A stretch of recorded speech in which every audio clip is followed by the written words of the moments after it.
Hi, I'm Shane, and today I'm going to talk to you about the Zeiss Batis 18mm F2.8.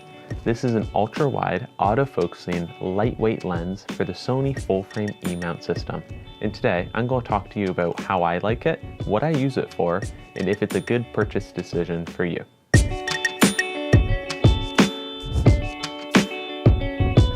So, this is the Zeiss Batis 18mm F2.8.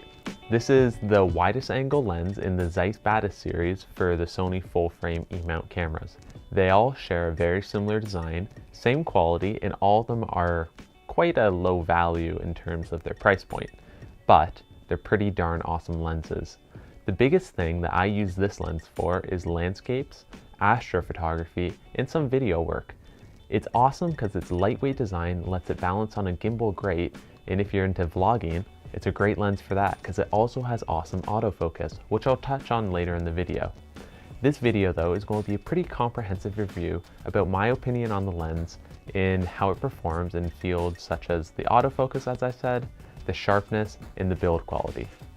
Starting off with the build quality, this lens comes in at a clean 352 grams, which is actually very light, and if you look at the lens you'd think, wow, that probably should be heavier.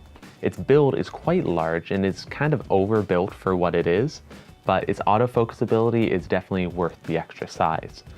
It's weather sealed with an awesome rubber gasket at the back, and its metal body makes it incredibly durable, and this isn't going to be a lens that you have to worry about breaking for any means. I've taken it through the loops, and it's awesome to just throw in your backpack and take with you if you're going on a hike.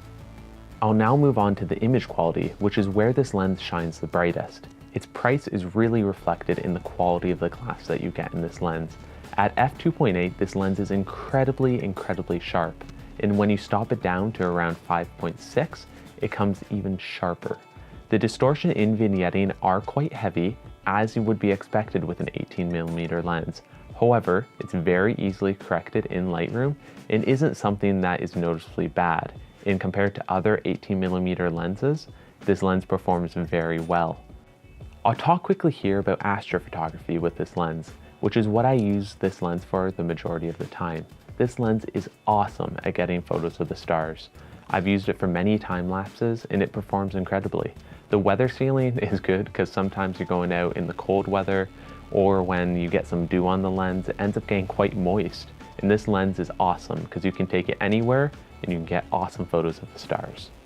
There are some better lenses that are manually focusing, so you don't need this lens necessarily. However, if you are going to use this lens, you cannot go wrong.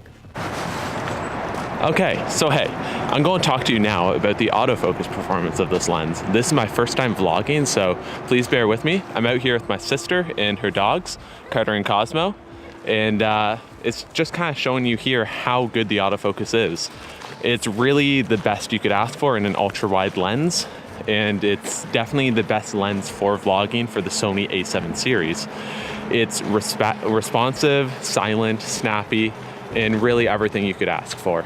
In terms of manually focusing, this lens is also stellar. It has a funny little OLED display on the top of the lens, which tells you the focus distance you're at. It's not terribly useful because you're going to be using focus peaking majority of the time, but it's there, so that's kind of nice. Not many lenses have something like that. The focus ring is also very good, has great resistance. It's rubberized, which is a signature of the Zeiss Batis line. It's nothing to like buy the lens specifically for, but it's certainly good and adequate for what you need it for. The lens also super lightweight and balances awesome on a gimbal. So if you're going to be using a gimbal a lot and you're going to be at the 18mm focus range, focal range, it's great, but it's a little bit funny because it's not very adaptable, so you won't be able to zoom in or out while you're on a gimbal. So that's basically it, and on to the next part of the review. Okay, now back in the studio, I'll talk about the biggest con I have with this lens, and that is the price point.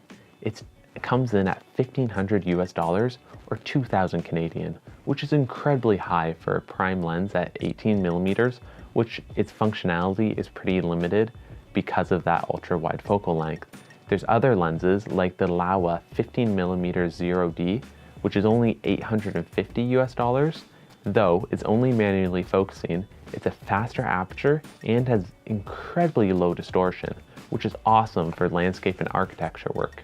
However, if you want something more versatile for your money, there's the Sony 16-35 f2.8, which comes in notably at $700 more at $2,200 US currently.